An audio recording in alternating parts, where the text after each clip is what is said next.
the donation. The needle slid into Priya Sharma's arm with minimal discomfort. At 32, she had donated blood enough times to know exactly what to expect: the slight pinch, the peculiar sensation of giving away something so fundamental to her existence. She smiled at the phlebotomist, a young woman with kind eyes who was clearly new to the job. "First day?" Priya asked, nodding encouragingly. "Is it that obvious?" The woman, her namatag revealed nervously. "You're my third patient today." "Well, you're doing great." "I barely felt a thing." Priya glanced around the community blood drive set up at Riverside Hospital. It was busier than usual, probably because of the recent flooding in neighboring districts. She'd seen the appeal on her newsfeed that morning and had immediately adjusted her schedule. Her research expedition to the Western Ghats could wait another hour. "So, what brings you in today?" Divya asked, adjusting the collection bag. "Just doing my part," Priya replied. "Besides, I'm heading into some remote areas for work soon. It feels good to help others before I disappear into the wilderness for a while." What Priya didn't mention was how these moments of connection, giving something of herself to unknown strangers, had become increasingly important as her work absorbed more of her life. As a botanical researcher specializing in endangered medicinal plants, she spent more time with specimens than people. Across the hospital, in a private wing accessible only to staff and specially approved visitors, Vikram Dhawan sat in an immaculate examination room. At 30, he had built Nexus Biotechnologies from nothing into one of the country's leading medical research companies. His face rarely appeared in public, his interviews were scarce, and rumors about his reclusive nature had become legendary in business circles. "Mr. Dhawan, we'll need another sample," Dr. Rohan Mehra said, reviewing the chart with a slight frown. "The preliminary tests show some anomalies we'd like to investigate further." Vikram nodded curtly, rolling up his sleeve. "Whatever is necessary, Doctor. Just ensure absolute confidentiality is maintained."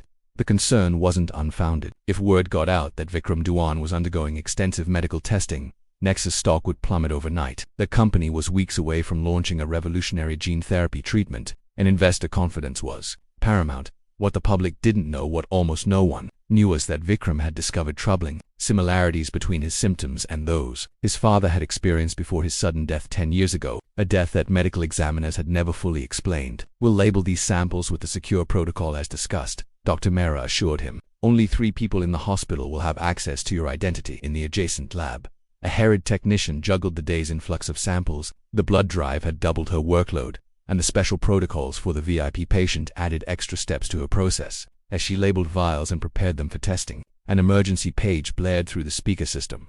"Code Blue, Pediatric Ward, Code Blue." She rushed to complete her task before responding to the all-hands emergency call. In her haste, 2 sample labels were switched, a simple human error with profound consequences. 3 days later, Priya's phone rang as she was packing specimen containers for her expedition. "Ms. Sharma, this is Riverside Hospital. There's been an unusual finding in your blood work. Could you come in tomorrow morning? Dr. Mehra would like to speak with you personally." Priya's hand froze mid. "Is something wrong with me?" No, the voice hesitated. "It's rather complicated, but it's important you come in. And please, we'd appreciate your discretion in this matter." Unknown to Priya, across the city, Vikram Dhawan received a similar call, triggering a series of events that would irrevocably alter both their carefully planned lives. The discovery: Priya arrived at Riverside Hospital precisely at 9 the next morning. Instead of being directed to the general blood donor follow-up area, she was escorted to the administrative wing by a visibly nervous attendant. "Is everything all right?" Priya asked, adjusting the strap of her canvas bag, which contained half-completed research notes she'd planned to work on after this unexpected detour. "Dr. Mehra will explain everything," the attendant replied, stopping before a door marked Conference Room B. "Please wait inside." The room was unexpectedly plush, polished mahogany and leather chairs, decidedly different from the utilitarian spaces where blood donors typically received their results. Priya had barely settled into one of the chairs when the door swung open forcefully. A tall man with sharp features strode in, followed by Dr. Mehra and 2 individuals who, based on their attire and demeanor, were clearly legal representatives. The man's presence commanded immediate attention, not just from his tailored suit that probably cost more than Priya's monthly salary, but from the intensity radiating from him. "Mr. Dhawan, please," Dr. Mehra began. "Let's approach this calmly." The man, apparently Vikram Dhawan, fixed his gaze on Priya. "Is this her?" Priya straightened. "I'm Priya Sharma, and I'd appreciate knowing what exactly is happening here."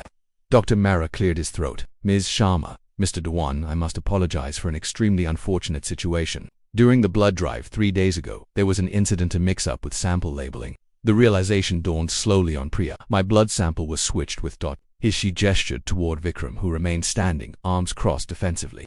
"Yes," Dr. Mehra confirmed. "Mr. Dhawan was here for specific confidential testing, and somehow your samples were mislabeled." As a result, your standard blood donor screening was performed on Mr. Dewan's blood, while your sample underwent specialized genetic testing. Vikram's jaw tightened, which means someone has accessed my genetic information without authorization, and my medical privacy has been severely compromised. One of the lawyers stepped forward. Ms. Sharma, we need you to sign several non-disclosure agreements immediately. The information inadvertently shared with you is proprietary and sensitive. Priya blinked, but I haven't been told anything. I literally just found out about the mix-up this second. Nevertheless, the lawyer insisted, sliding documents across the table. Priya pushed him back. I'm not signing anything until I understand what's happening. Why am I really here? A sample mix-up doesn't usually warrant a meeting with lawyers. The room fell silent. Dr. Mehra exchanged a glance with Vic, who gave an almost imperceptible nod. Ms. Sharma, Dr. Mehra said carefully, the specialized testing performed on your blood revealed something quite extraordinary. You possess a genetic marker that's exceedingly rare, one that Mr. Dewan has been researching extensively. Vikram finally took a seat across from Priya. The marker is associated with natural immunity to certain neurological conditions. My company has been searching for individuals with this specific genetic variation for years, for research purposes. Priya concluded. Yes, research that could potentially save countless lives. For the first time, Vikram's voice lost its edge of irritation. Replaced by genuine scientific interest, Priya processed this information. So my blood accidentally revealed something valuable to your company, and now you're worried I'll what? Sell this information to competitors? Blackmail you? Vikram studied her face. Most people would see a significant financial opportunity in this situation. Priya surprised everyone, including herself, by laughing. Mr. Dewan, I spend my life hunched over endangered plants in remote forests. I've dedicated my career to preserving botanical species that pharmaceutical companies like yours often exploit and then discard. If you think I'm interested in corporate espionage, you've mistaken me for someone with far more ambition and far less integrity. Her directness momentarily stunned the room. Vikram's expression shifted almost imperceptibly. Your research, he said after a moment. What exactly do you study? I specialize in ethnobotany, focusing on endangered medicinal plants. Currently, I'm preparing for an expedition to document several species threatened by the new highway development in the Western Ghats, the Biodiversity Preservation Project, the one facing funding cuts. Priya nodded, surprised by his awareness. The same, we're racing against time before construction begins. Dr. Mehra cleared his throat. Perhaps we could return to the matter at hand. The confidentiality agreements. I'll sign them, Priya interrupted. I have no interest in sharing anyone's medical information, but I'd like to know, does this genetic marker affect my health in any way? Dr. Mehra looked relieved. Not negatively, quite the opposite. Individuals with this marker typically demonstrate remarkable resistance to certain degenerative conditions. As Priya reviewed the documents, Vikram dismissed the lawyers with a gesture. Once they departed, he addressed her directly. Ms. Sharma, I apologize for the aggressive approach. This research is personal to me. She glanced up, noticing for the first time the subtle tremor in his left hand, which he quickly concealed by placing it under the table. The research isn't just for your company, is it? She asked quietly. Their eyes met, and in that moment, Priya glimpsed vulnerability beneath the corporate armor, a flash of something human and afraid. No, Vikram admitted. It's not. Dr. Mehra excused himself, leaving them alone in unexpected understanding to strangers, connected by a laboratory error that had revealed secrets neither had intended to share. Worlds colliding. The morning dew still clung to the leaves as Priya carefully documented the growth patterns of a rare species of Cassinium fenestratumulavi known locally for its medicinal properties but rapidly disappearing from the Western Ghats. 3 weeks had passed since the hospital incident, and she had almost succeeded in putting the strange encounter out of her mind. Almost. She adjusted her camera, capturing the distinctive venation pattern of the leaves, when a twig snapped behind her. Turning, she was startled to find Vikram Dewan standing at the edge of her research site, looking decidedly out of place in dark trousers and a rolled-up button-down shirt that probably costs more than her entire field equipment. Mr. Dewan, she asked, unable to mask her surprise. How did you find me here? He approached carefully, mindful of the marked research plots. Your university department head. I'm funding a new conservation initiative, and your name came up as the lead researcher. Your funding. Priya stood, brushing soil from her hands. I don't understand. Vikram gestured toward a fallen log, suggesting they sit. After our meeting, I looked into your work. Your research on bioactive compounds in endangered plants aligns with some of Nexus Biotech's interests.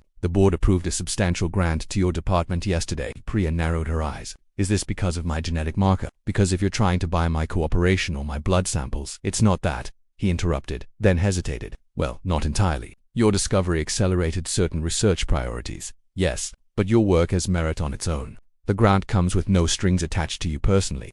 She studied him skeptically. 3 million rupees appeared in our research fund overnight. just as our expedition was about to be cancelled due to budget cuts. That's quite a coincidence. Not a coincidence, he admitted. An opportunity, for both of us. In the dappled sunlight filtering through the canopy, Vikram looked less intimidating than he had in the hospital conference room. The tremor in his left hand was more pronounced today, and Priya noticed how he unconsciously massaged his wrist when he thought she wasn't looking. Your father had it too, didn't he? She asked softly. The neurological condition you're researching. Vikram's expression tightened, but he nodded. Early onset hereditary polyneuropathy with a genetic mutation specific to my family line. My father was diagnosed at dead by 42. I started showing symptoms last year, and my blood showed immunity factors. Not immunity exactly. Resilience. Your cells demonstrated an extraordinary ability to repair myelin damage, the protective coating around nerve cells that deteriorates in conditions like mine. Priya absorbed this information. So what happens now? Research continues. Your genetic markers provide a blueprint, not an instant cure. Meanwhile, he gestured to the forest around them. Your work continues to. Over the next several weeks their worlds began an unexpected convergence. Vikram visited the research site regularly, initially under the pretense of monitoring his investment, but increasingly out of genuine interest. Priya found herself explaining botanical concepts to someone who actually seemed to care, not just about the potential pharmaceutical applications, but about the intrinsic value of the ecosystems she fought to protect. One evening, as they sat reviewing specimen catalogs at the field station, Vikram surprised her with a question. Why these plants? What drew you to this specific field? Priya set down her notebook. My grandmother was a traditional healer in a small village near here. When I was 8, she took me into these forests and showed me plants that could heal wounds, reduce fevers, ease pain. She called them the Earth's memories, living connections to knowledge accumulated over thousands of years. She sounds remarkable.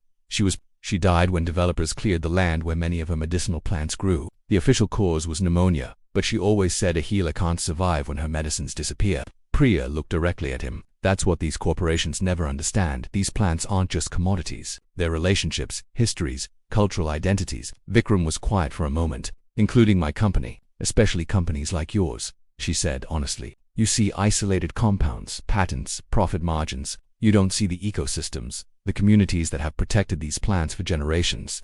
Rather than becoming defensive, Vikram appeared thoughtful. Show me what I'm missing. The next day Priya led him deeper into the forest than they'd gone before, to a small community where traditional knowledge of plant medicine still thrived. She watched as this powerful executive sat on dirt floors, listening to elders describe plant preparations that had never been documented in scientific literature. His genuine engagement surprised her.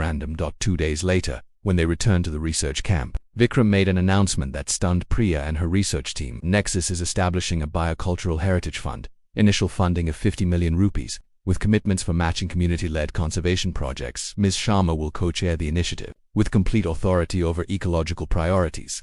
Later, alone at the edge of camp, Priya confronted him.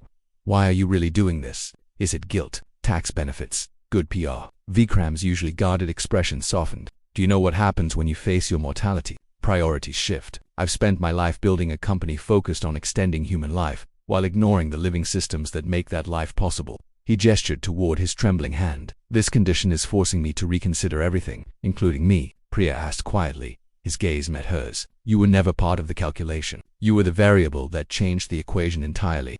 As twilight deepened around them, something shifted between them, something neither had anticipated when their blood samples were mixed in a hospital lab. Neither knew that back in the city, those very samples were about to cause another, more dangerous disruption to their newly intersecting worlds. The betrayal. The headline blazed across Priya's phone screen. Nexus Biotech CEO's desperate search for cure. Hospital mix-up reveals mystery woman with miracle genes. Her stomach dropped as she scrolled through the article, which detailed not only Vikram's medical condition but also the accidental discovery of her genetic markers. The piece even included speculation about their growing personal relationship, with grainy photos of them at the research site, captured by someone with a telephoto lens. Vikram's voice came from behind her, uncharacteristically hesitant. When she turned, his face confirmed what she already suspected. He'd seen the article too. How did they get this information? She asked, her voice barely controlled. The hospital records were sealed. We signed confidentiality agreements. Someone leaked it, Vikram said grimly. I've already launched an investigation. The research camp, normally buzzing with scientific focus, had descended into chaos. Priya's colleagues were fielding calls from journalists, while her university department head had sent 3 increasingly urgent messages demanding explanations. This compromises everything, Priya said. Pacing, my research, my credibility. My company's stock dropped 12% in 2 hours, Vikram added. Investors panicking about my health. Competitors positioning to exploit the situation. Before they could continue, Priya's senior research assistant Nikhil rushed in. "Priya, there are reporters at the village. They are offering money for information about you and Mr. Dewan, and someone from a pharmaceutical company is already approaching families about plant knowledge." The violation felt complete. Not just their privacy, but the trust of the community. She'd spent years building relationships with all threatened by this exposure. By nightfall, the damage had spread. Social media buzzed with speculation. Was Priya selling her genetic material to Vic? Was their relationship a calculated move to secure research funding? Was the conservation project merely a cover for bioprospecting? In their temporary field office, Vikram ended a tense phone call with his board of directors. "They're suggesting I take a leave of absence." Public reassurance that the company isn't dependent on a dying CEO. The bitterness in his voice was palpable. Priya looked up from her own crisis management. Who would benefit most from this leak? "The list is long," Vikram replied. "Competing biotech firms, investors shorting our stock, even internal executives positioning for power." He hesitated. "Or someone trying to undermine your conservation work." The realization struck them simultaneously. "The highway project," Priya whispered. Vikram nodded. "Discredit the lead researcher. Discredit the preservation effort." Their theory gained credibility the next morning when government officials unexpectedly arrived, citing irregularities in their research permits. The conservation area was temporarily closed pending review. Standing at the edge of the forest that had become not just her workplace but her mission, Priya felt a deep sense of betrayal. Everything we've worked for, exposed and twisted because of a random blood sample mix-up. "Nothing about this feels random anymore," Vikram said quietly. They returned to the city, where the scrutiny only intensified. Priya's apartment building was surrounded by reporters. Vikram's security team intercepted 3 different individuals attempting to obtain her medical records. Nexus Biotech's competitors began publicly questioning the ethics of their research approaches in a secured room at Nexus headquarters. Priya finally broke. "Perhaps it would be better if we severed connections. Your company needs stability. My research needs credibility. Whatever this is between us, complicating everything." Vikram was silent for a long moment. "Is that what you want?" "What I want." Priya laughed bitterly. "I want to continue my work without being labeled a corporate sellout or genetic curiosity. I want the communities who trusted me to know I didn't betray them. I want—" She stopped abruptly. "Say it," he urged softly. "I want to believe that what's happening between us isn't just about my genetic markers or your funding. That it would have happened even if our blood samples had never been switched." Before Vikram could respond, his security director entered with urgent news. They had identified the source of the leak. Dr. Mehra had been secretly working with a rival biotech firm. The financial trail led directly to the developers behind the highway. Project a calculated effort to derail both Vikram's research and Priya's conservation work with a single strategic blow. That night, alone in his penthouse overlooking the city, Vikram made a decision that would either salvage everything or destroy what remained.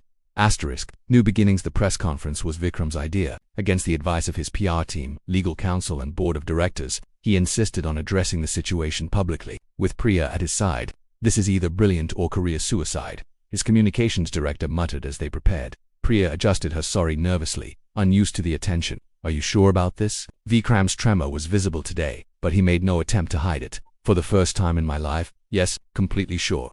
The conference room filled with journalists, cameras, and industry analysts. When Vikram stepped to the podium, the tremor in his hand evident as he arranged his notes, a hushed murmur spread through the crowd. "Thank you for coming," he began. "Recent reports have speculated about my health, Nexus Biotech's research directions, and my relationship with Dr. Priya Sharma. Today, we're setting the record straight." He confirmed his diagnosis publicly for the first time, explaining the hereditary condition and its prognosis. Rather than diminishing investor confidence, his candor seemed to command respect. "Yes, a hospital mix-up led to the discovery of Dr. Sharma's unique genetic markers. And yes, this discovery accelerated certain research pathways. But what the leaked information failed to capture is the greater discovery that occurred." He gestured for Priya to join him. As she stepped forward, camera flashes intensified. "In Dr. Sharma, I found not just a genetic blueprint, but a moral one. Her work preserving botanical biodiversity represents the kind of integrated thinking that modern medicine has lost. While my company sought isolated compounds to treat symptoms, she understood that healing comes from preserving whole systems."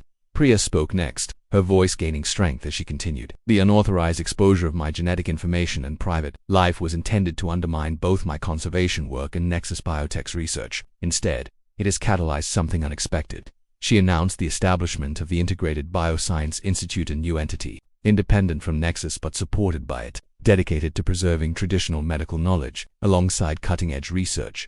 The communities whose plant knowledge has been exploited for generations will now be equity partners in any discoveries. The forests threatened by development will become living laboratories, Protected in perpetuity, Vikram concluded with the announcement that shook the industry. He was stepping down as CEO of Nexus to co-direct the new institute with Priya. My condition has given me clarity about what matters. I have perhaps 10 good years ahead. I intend to use them building something that integrates human health with planetary health. In the weeks that followed, their bold move proved surprisingly effective. The transparency disarmed critics. The innovative research model attracted international attention and funding. The highway project was rerouted following unexpected environmental review findings. 6 months later, Priya and Vikram stood at the edge of the newly protected forest sanctuary. Construction had begun on a small research center that would combine laboratory facilities with spaces for traditional healers to share their knowledge. "Do you regret it?" Priya asked, watching as the afternoon sun filtered through the canopy. "Giving up the company you built?" Vikram's hand found hers, the tremor less pronounced today following promising early treatments, developed from her genetic markers combined with compounds from the forest plants. "A mistake brought you into my life," he said, echoing words she'd once spoken to him. "But everything since has been deliberate choice. The best choice I've ever made." Around them, the forest that had nearly been lost teemed with life, each plant, each relationship, each system interconnected in ways science was only beginning to understand. Like the blood that had accidentally connected them, these living systems contained wisdom that would take lifetimes to fully comprehend. Their story had begun with samples switched in error, but what had grown between them was no mistake at all. It was a rare and perfect reconnection of knowledge systems that never should have been separated. As they walked the path toward the research center, where scientists and traditional healers worked side by side, they knew they had created something neither could have built alone, a bridge between worlds that would outlast them both.